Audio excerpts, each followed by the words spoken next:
Welcome back to All the Cars I've Loved Before. The show. Hey, pause here. We ran this before our marketing people, Doug. I don't know if you knew that. I said, hey, we got to jazz it up a bit. They got to jazz it up a bit. How do you like? Welcome back to All the Cars I've Loved Before, the show that's balanced and rotated but never aligned. Yeah? I like it. No? I like it. Maybe? Are there more choices? I haven't. They sent me a few. We have dozens and dozens of writers on staff. Let's see. Often imitated, never irritated. The show that's... Oh, no, I already said that one. Oh, never a retread. How about this? Ooh, I like it.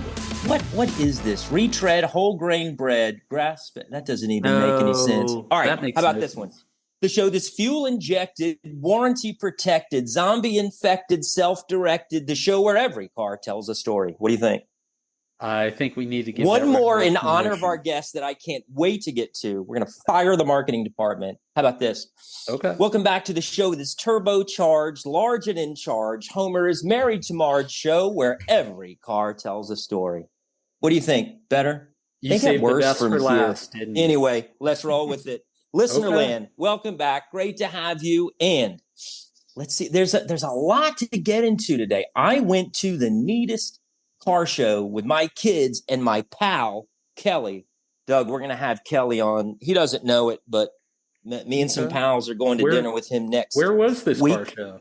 It was in Pensacola at the Five Flag Speedway, where, by the way, the Snowball Derby short track race is going to be held on December 5th. If anybody is into that, I will be there. If anybody wants to, you'll be there. Okay. Yeah, I will absolutely. Maybe we'll have our booth.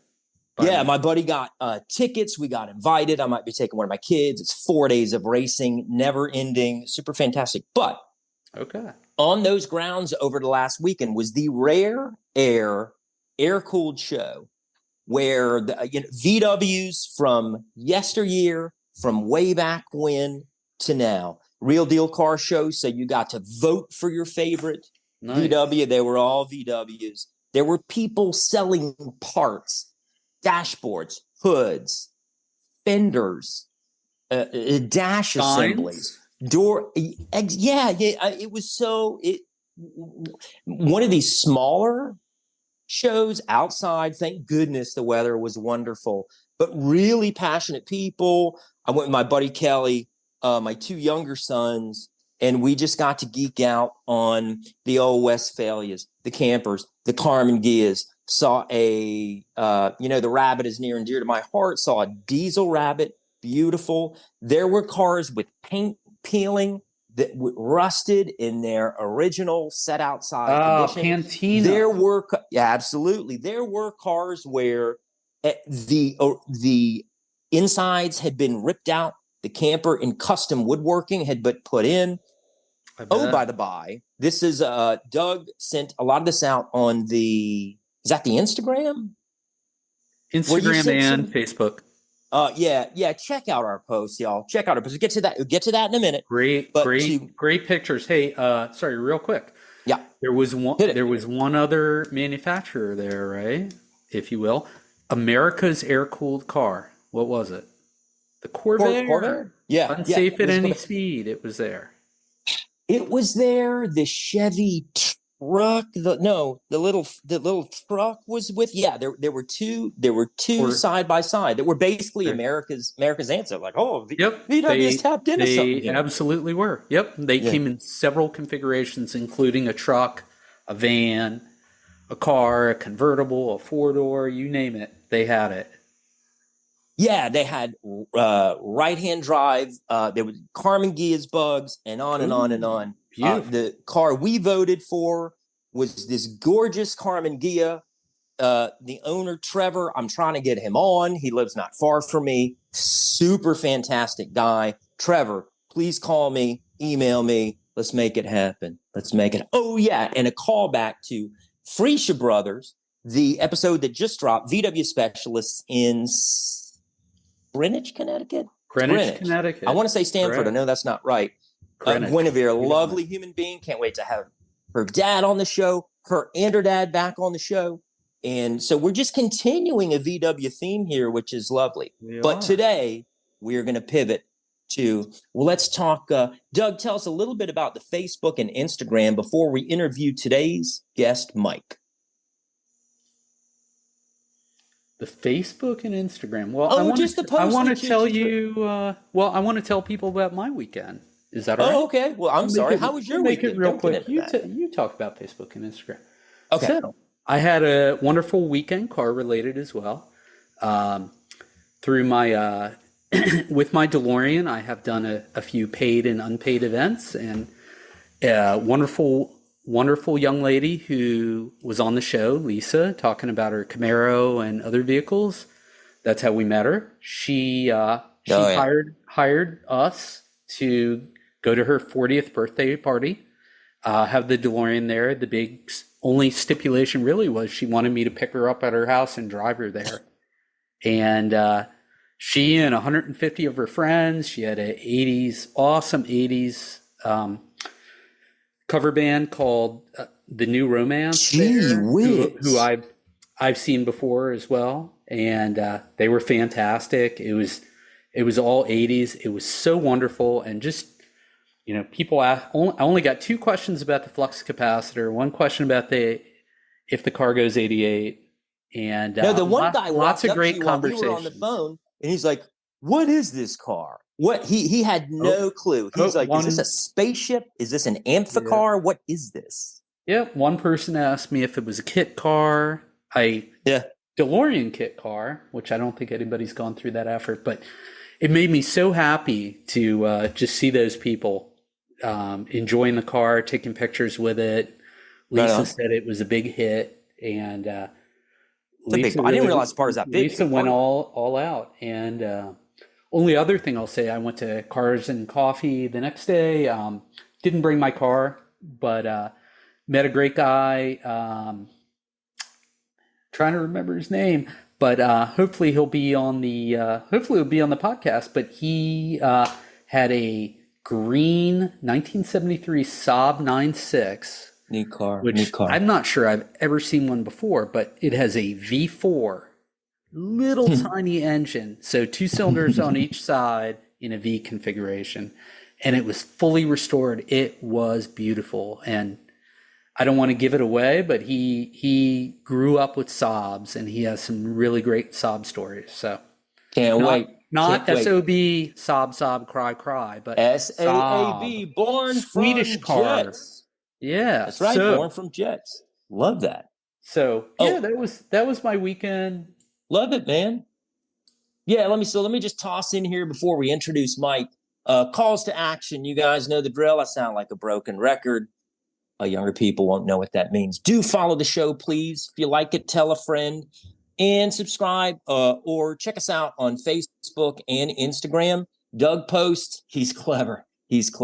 One-man marketing department, which is a good thing. Check those out, and your podcast platform of choice. Yeah, absolutely. Goes without saying. Lovely. Well, that's all I got. Please, Doug, tell us how Mike has entered our virtual parlor. So how'd you get to know him? Yeah. So Mike or Michael Myers is a well-known author, and we're going to learn more about that. Christian can't wait to talk to him about it. I'm going to talk to him about his cars. But Mike came way of our great friend Andrew Blackwood, who, man, what a wonderful guy, paramedic, lifesaver. He's got a car problem. Literally. He started buying cars for his wife. He recently posted on Facebook telling people to buy certain Trabants to save his marriage. So love the guy to death. He's been such a great friend of the show, and he did his introduction to Mike. So with that, Mike, thanks for joining us. Yeah, thanks for having me. Yeah. And let's see. What did you want to chat with him about the cars? No, well, yeah, let's kick it off. And Mike is an author. Christian is going to get into that. His books are about are for kids, but they're about cars, and Yeah. it's just phenomenal. Yeah, so he was, he was changing out turbos at 4 years of age. So it made tremendous sense that he would write about his. So I'm sure the books are autographical, right, Mike? Yeah, absolutely. They're all based on real life experiences and some situations we've gotten ourselves into. Yeah, Love it. But before we get in the book, and before we get into this brilliant writing creative mind of Mike's, Mike, we got to step into the way back. And I'm going to bring you back to the year 1995 when your Nissan 240 SX was brought into the world. You didn't buy it in 95. But tell us about that car. Yeah, it was a blue Zenki 240 SX. It came with an SR20 turbocharged engine in it. It was a real lightweight rear wheel drive stick shift fun car. And the whole point of it was to have fun. I was surrounded by a group of guys growing up then. They all went to a school called UTI, which is a Universal Technical Institute, which pretty much trained them to be mechanics. So that was like my core group of friends, and they were all in fun rear-wheel drive cars, couple 350Zs. One guy even got his hands on an old R32 Skyline back in the day. Whoa. Yeah, which was actually registered as a 240, which, right. That was before you could bring him over. Yeah, legally, so he made it happen. I think nice. his claim to fame was driving in reverse through a drive-through. So he could be on the correct side. Well, it's right-hand drive. Yeah. So that's a JDM only car that you can now import. I was just trying to keep up with those guys, and have some fun while doing it. I saved up some pennies and purchased my 240, which was pennies on the dollar compared to what they're worth now. Yeah, definitely. Especially not modified, right? Those are worth the most. But you got one that somebody had put a turbo on.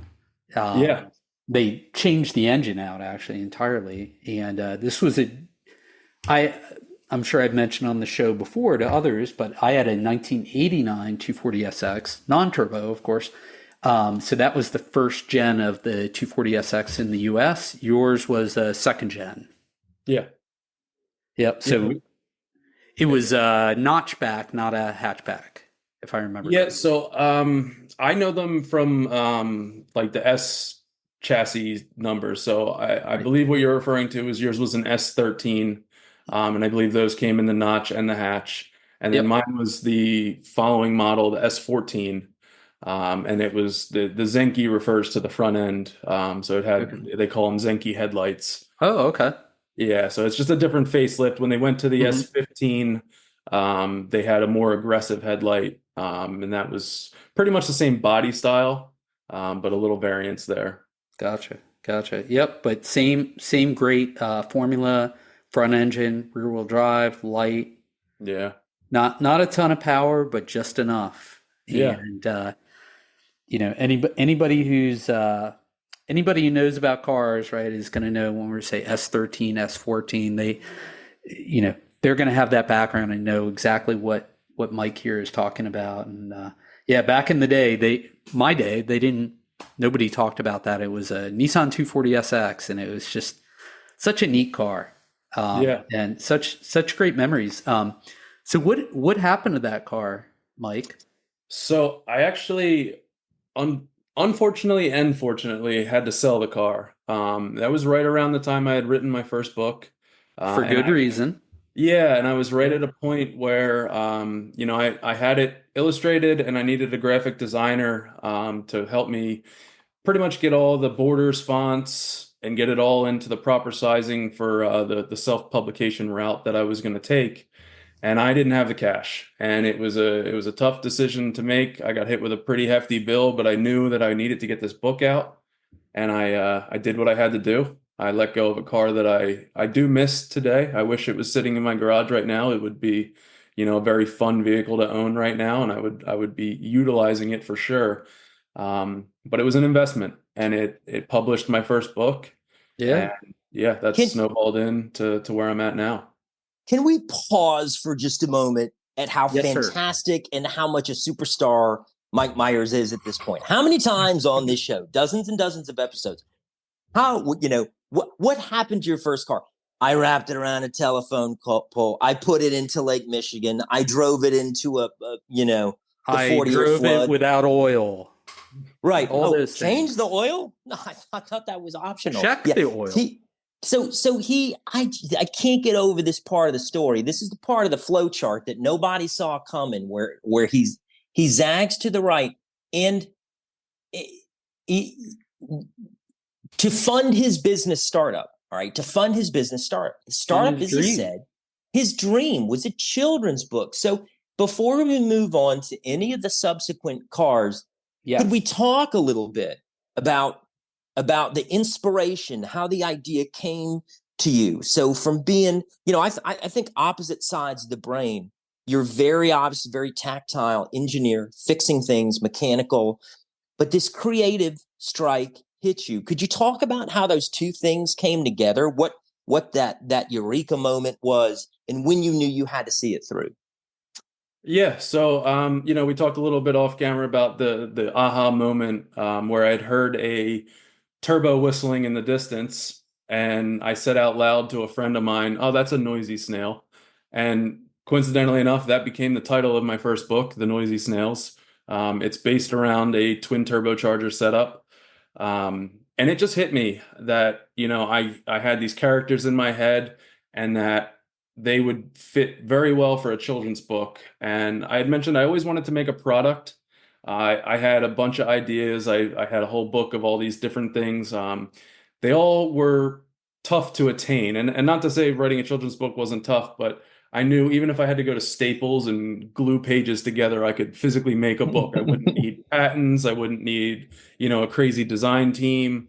It was more of a reachable goal to get a product out there. I had grown up with no internet. I was right in the sweet spot. I grew up with no internet. We got dial-up, and then we had the cable internet that, was quick and I could reach the whole world. So that was kind of the reasoning behind wanting to create a product to sell to the whole world.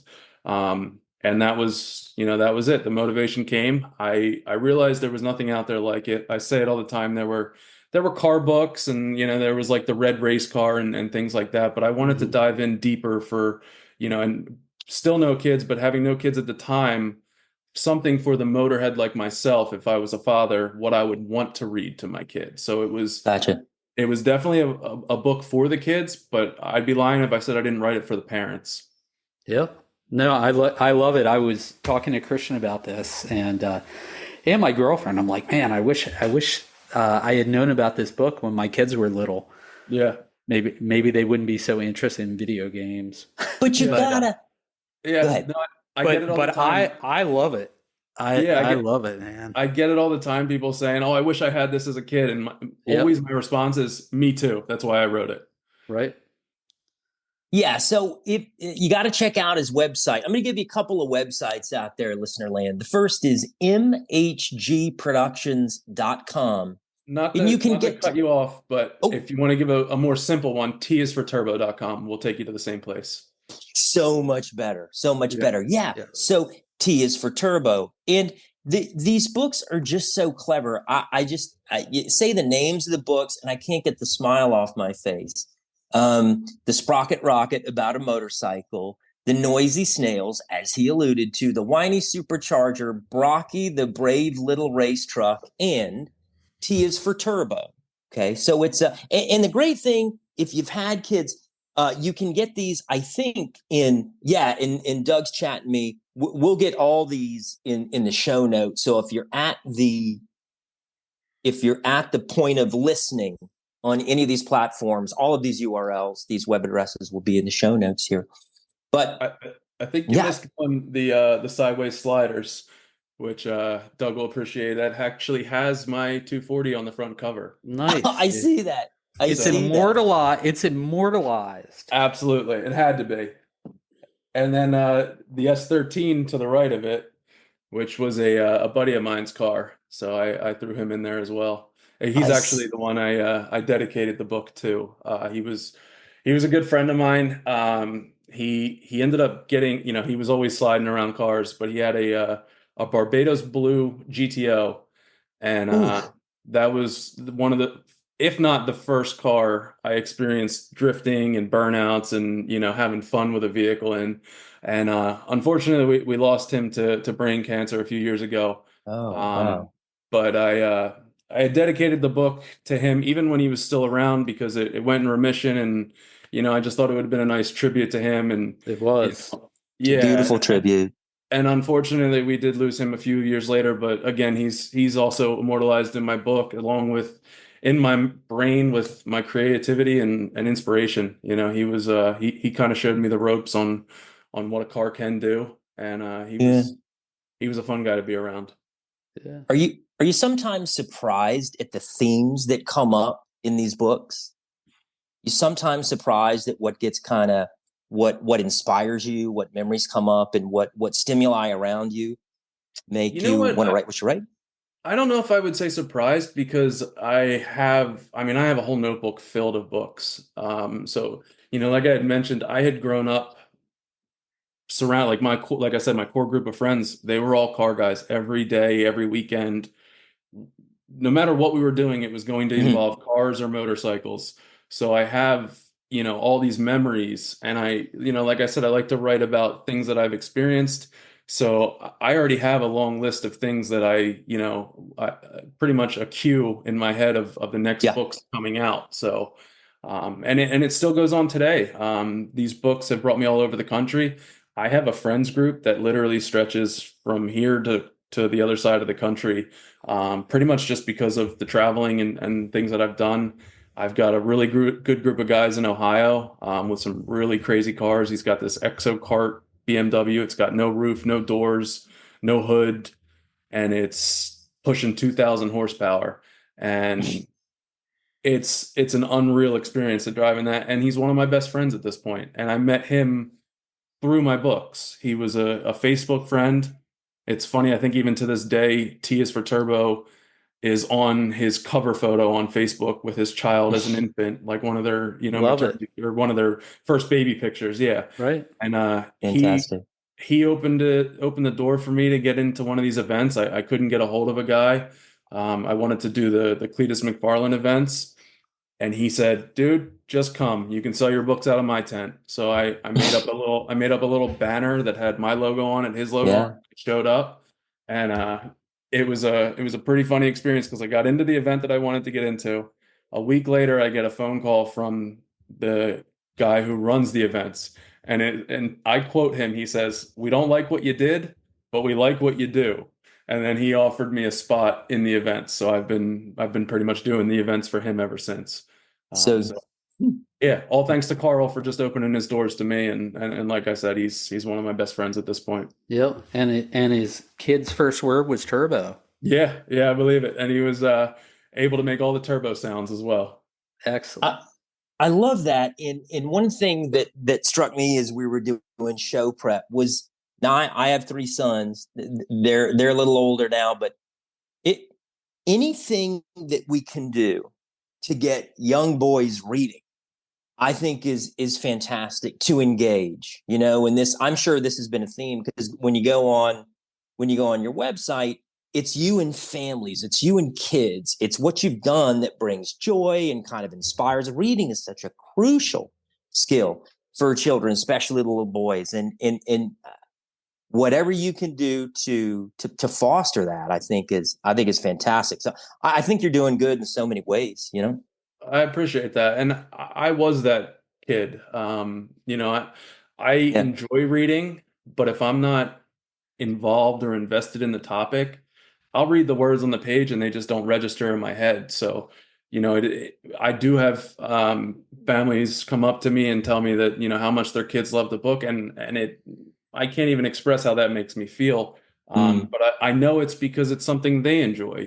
Their dads are bringing them to these car shows. Their dads have, and moms too, they have the show car vehicle in the garage, and they like to see their dad or mom working on it. And I used to say, I still say, it's a way to share the passion at the earliest age possible. So it's literally it's I a like that. time story, and we're all passionate about these cars, and it's a quick way to just immediately get your child involved as well, and it works. It really does.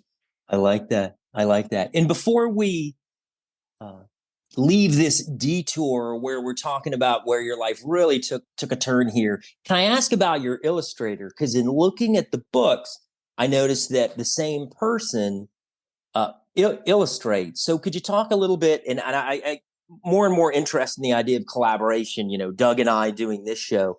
How is your could you talk about him a little bit, the creative process between you two, and how you've navigated collaborating with him? Yeah, absolutely. So I'll take it back to where I first encountered Rich. Believe it or not, it was a Craigslist ad. I I had I had these ideas in my head and I wanted to bring them to life. I was looking for an artist and I was browsing on Craigslist, after probably shopping some motorcycles, and I found somebody who said he specialized in children's book art along with some other things. And he might be a little bit now, but he was not a car guy when I met him, so he didn't Mhm. know anything about cars. I had to kind of hold his hand a little bit and just to for him to get me the image that I wanted. There were a couple things that we just had to work out, but his skill is unbelievable. It Uh, is. the first image he ever sent me is the cover to the Noisy Snails. The only thing we changed was the O on the turbocharger. I turned it up so it didn't look like an A. And Got it. Yeah. yeah, and I Feel mean, that. it was exactly what I wanted, and it brought my book to life. And I remember that moment of getting that first image and the inspiration and um, the motivation that it gave me was it just set me on the path. Like, okay, now I see it, and it's done. To this date, I actually have not met Rich in person. I Really? Yeah, we have had a virtual friendship for a while, and I've tried a couple times. He was going to come out one time. I had a little author meeting at our local dealership in Cherry Hill. And he was going to come out, and I was real excited. And I forget why he didn't make it out, but he didn't end up coming out there. But I don't do a lot of events in Delaware. That's where he's from. But if I am out there, I I see. I owe him, a nice dinner and some catching up because Man, he's a at great least a guy, nice and day. Yeah. we feel like friends at this point. We do Sure. chat via text message, Facebook, whatnot. But yeah, I've watched his skill grow over the years. I've been doing this for 11 years and he's been doing it even longer than me. He was an artist before I was an author. And I've watched, if you look from my first book to my last book, he's great throughout all of them, but the detail just gets even better and better after each book. He's maturing as an artist. Yeah. Yeah. He's just, yeah, and just building his skills, constantly learning new ways to do things, and yeah, just like anybody with any craft, the longer you do it, the better you get. Good point. Good point. Well, thank you for sharing all that. And I could talk to you about this for so much longer, but Doug is, I know Doug wants to climb into your next couple of rides. So give it Yeah. back to you, partner. Yeah, no, thank you. And it would be silly of me to not point out there's a theme in all your cars, at least the early ones. Front engine, rear wheel drive, right? Yeah, actually, now that you mention it, yeah, it does seem to be the theme. Yeah. I mean, that is my bread and butter in a vehicle. That's Yep. Ditto. Ditto. Yep. That's the way to do it. So your second car, after the book got published, right, and was out there, was a 2004 Lexus IS 300. correct. Also in a And manual transmission. yeah, also in a manual. That's right. Save the manuals. Yeah. And it was alabaster metallic. Yeah. Yep. Yeah, it's an interesting color. It's kind of like an off-white. It's kind of like a pearl. Hmm. Um, Oh, but yeah, sounds beautiful. it was a beautiful car. There's actually a funny story about that, which you just kind of sparked my memory. Yeah. I bought that car and limped it onto a trailer. Somebody, the previous owner before me, I think he hit a curb. It had two cracked wheels and a busted steering rack, and I didn't care.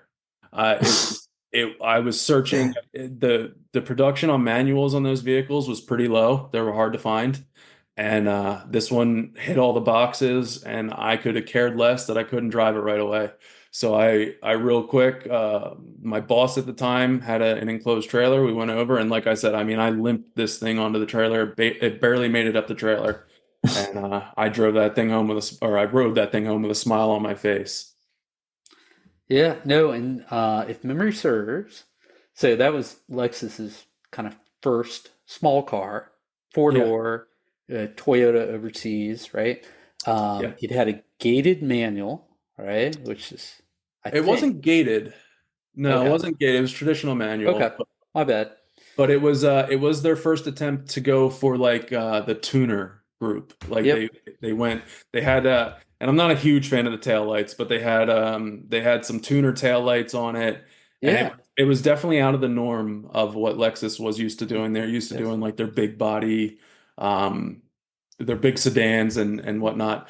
But it is actually the same chassis as the Toyota Altezza. So that had been around for a couple years. So they took the Toyota Mhm. Altezza and they put it's actually got the 2J in it, the 2JZ engine in it. So Which it's is the inline 3 liter inline six, right? correct. Yeah, just Which no was also turbo. in the Supra, depending on which Correct. generation. Yeah, Yep. Yep. yeah, So that is part of my plan. One day I will turbo that 2J engine in there, and yeah. not sure what I'll put that in. I believe the IS right now is lined up for a V8. So Okay, I will that'll be perfect. yeah, that'll That'll be be my perfect for spot too. drifting. And Yeah. so, kind of on that note, since this is our format, it sounds like you still have the Lexus, Yep. but it's maybe inoperative right now. It's on a Yeah. hiatus. It's It's taking a about it's break. almost it's almost like when I first bought it. Okay. No, so I was at a so I had pretty much prepped it for a couple years actually. I had a dream to do some road racing. I had done a little bit um in vehicles that were not my own, and I got a little Mhm. taste for a road course, and I fell in love with it. So I had spent 2 years. I did full suspension on it, coilovers. I actually upgraded the front brakes. I figured before adding power, I might as well add some brakes to it, and make sure it Good stops. recipe. Yeah, so I there was a nice conversion for the LS 400 brakes. Somebody makes a kit, so I was able to put the bigger piston brake kit on there. So I did that. I did sway bars. I did an intake, and pretty much just other than that, just full maintenance. Got all fluids dialed, put some nice tires on it, and I took it out for my first road course trip in my own vehicle. And thank God I didn't crash anyone else's vehicles. Mhm. But I did crash my own. Mm. I hit it. There's a turn. It's actually turn one. It comes after a straightaway, which is I think it's pretty much 100 miles an hour into the turn. Into you come obviously down to a slow turn, and I went off a little bit. I actually bumped on the inside curbing, and I think that's what threw me off. And I Yep. one tire hit the dirt, and from there I'd lost control of it, and it was a downhill. I slid all the way down and around, and I wound up in the tire wall, driver side, and yeah, I pretty much have dents from the front fender all the way to the rear quarter, and the steering is definitely off. I'm haven't been Mhm. able to pinpoint exactly what's going on with it, but it drove me home. So I mean that's a Hey, testament. made it home. Yeah, That's to the awesome. reliability of the Toyota Lexus brand. Yep. Yeah. It was Mike couldn't break it. He tried his best. yeah. And so she's Despite got his best efforts. a new path now because she was very Yeah. pretty before that, and now she's a little bit more thrashed, and I think that'll just be the life she lives from now on. Yeah. But only on one side, right? Yeah, yeah. So Still I wild and actually, crazy on the other side. Yeah. well, you know what's funny is I explained to you my buddy's car who has he's got the full like exo cage cart thing. So I had an idea, and I don't mind giving it away if someone wants to do it, go ahead. But I had the idea of making it like a two-face. So Oh, I like it. on one side it'll be completely, exo cart and exposed, and then the other side Right. is nice and pretty. Will you stop being a creative genius and leave some ideas for the rest of Ever. us? Just No, knock it off, dude. I Too many good can't stop ideas my going your way. I can't stop my creativity even if I tried. I love it. I Yeah, absolutely love it. it's a part Well, of me. Andrew, our mutual friend Andrew, told me about Speedy Cop, and we're hoping to have Speedy Cop on the show. I don't Yeah. know if you've ever seen what he's done with cars, but So oh I my, did. Andrew and I talked about it, and he yeah, passed me on his contact information. I shot him a text message, and yeah. coincidentally, he's going to be at the Burnout competition, Crown Vic race that I'm doing in Mm, November. So okay, I'll get a chance to meet him. I can put in a good word for you yeah, guys. I'll let you know that'd be I did the great. podcast. Yeah, Much absolutely. appreciated. Yeah, for anybody who hasn't seen it, Speedy Cop on YouTube, he does some amazing things with cars, Talk cuts about them in creativity half. Airplanes become cars. He's got a crazy mind. for sure. Yep. So I know Christian has some more questions, and we want to hear about your. think we're gonna. I think we're gonna say. Let's do it. So real quick, what's your daily driver that's also rear-wheel drive and a manual? Well, I wouldn't quite call it the daily, but I think you're referring to the Cadillac The ATS-V. caddy. The The caddy. Yes. caddy. The caddy Yeah. that sings or Yeah, zings. she's a pretty car. So I'd be lying if I said, half of the reason for writing these books was to purchase a dream car one day. I Mhm. had that mindset. I kind of incepted it into the world and manifested it.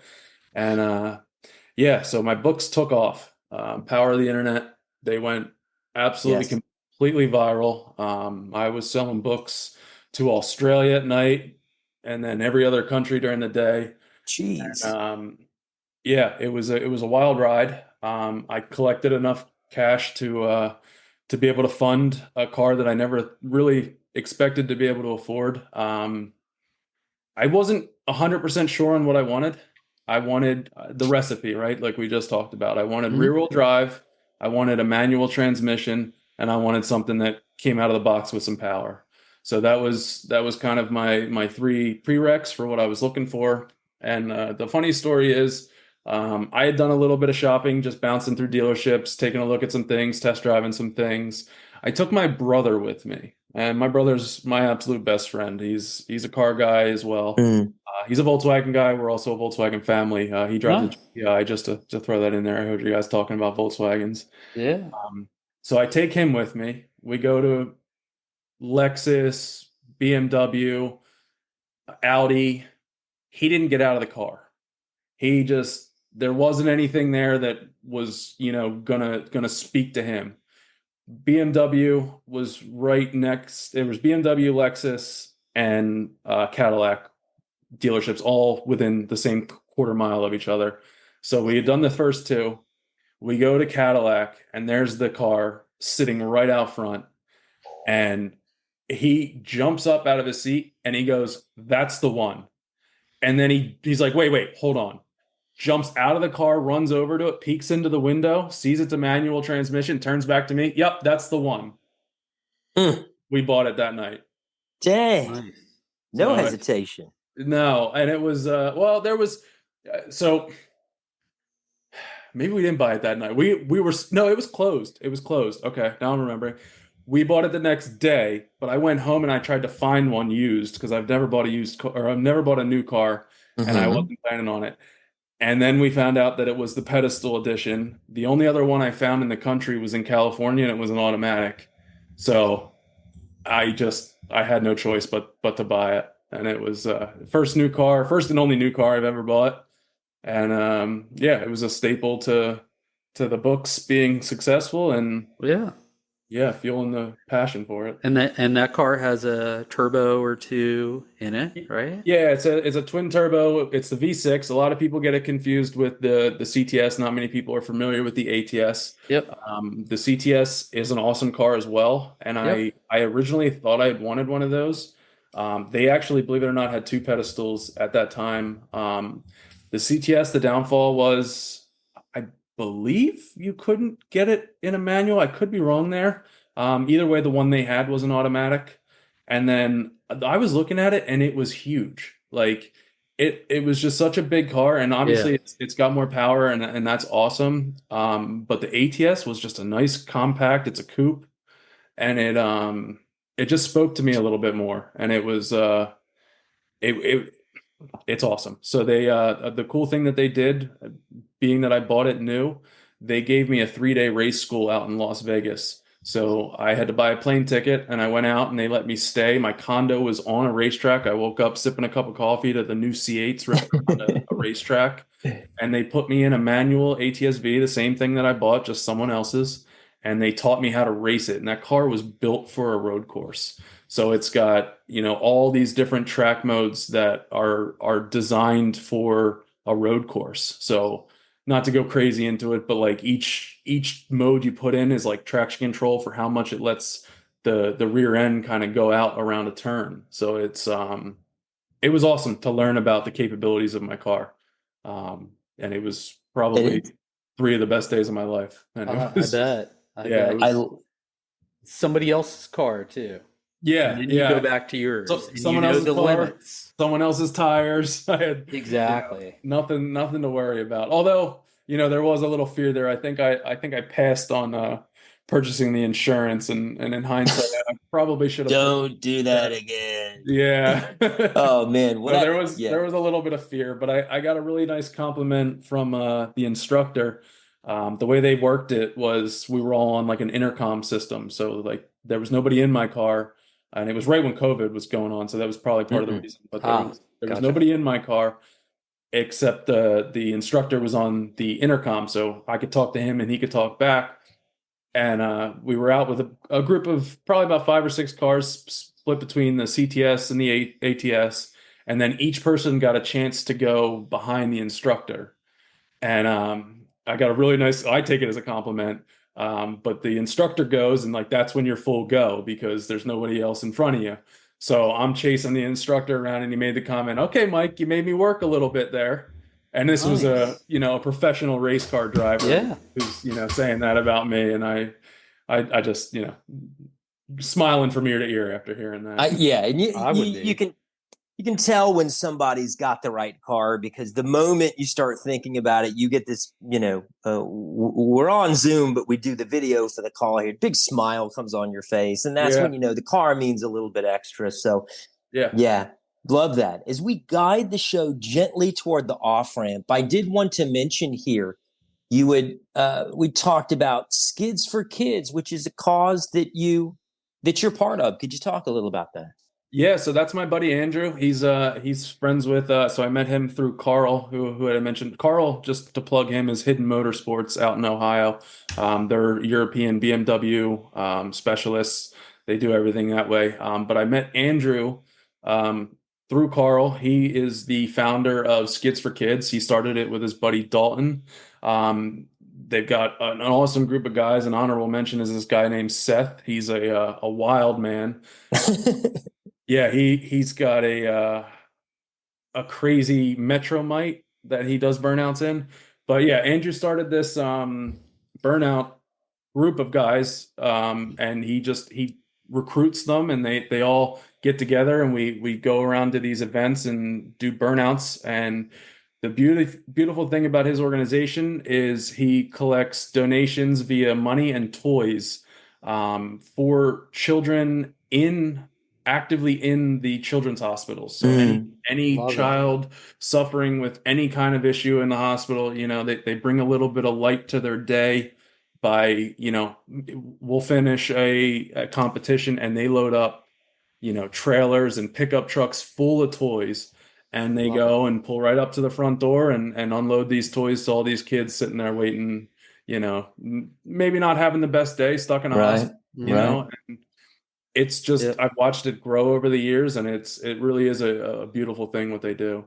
No, that's wonderful. And, as a father who, my son, when he was 18 months old, had a heart condition, got all resolved fortunately, SVT. He had to have a cardiac ablation, which at his age was not common. And so we were at Children's in DC, and anybody who walks through there, you can see the kids are not having the best day, and anything you can do to light up their day.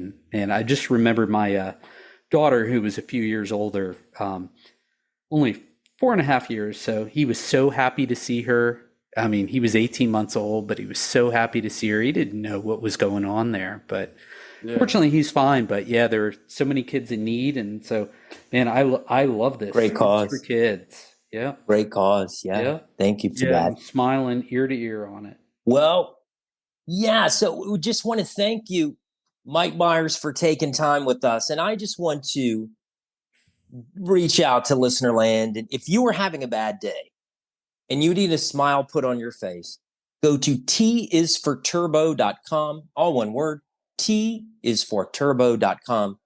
Also on Amazon, you can look up the T is for Turbo books. I think the whole suite is there. Now, Mike Myers, do you prefer people to get the books from Amazon, to contact you directly? Do you care? I like when they come through my website. So I make this because I pretty much turned my upstairs into a warehouse at this point. But I like to sign each book. I've found over the years that people like getting the signature. I mean, it's not very often you get to buy a book direct from the author's hands. So any book that comes in on my website, I throw a quick little signature on there and I send it out. There's also a little note section when ordering. If they want to put their child's name, I can address the book directly to the child. And it just puts a nice little special touch on it.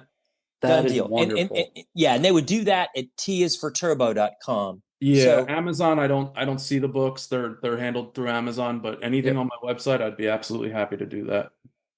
I think that's great. Thank you for that. Well, Mike, it was a real pleasure meeting you. Real fine. Thank you so much for spending a little bit of time with us today. Right back at you guys. I appreciate the conversation, and I hope to see you guys at a car event sometime soon. Yeah, absolutely. Count on it. Count on it. Yeah. So that was Mike Myers, tisforturbo.com. Yeah, stay in touch.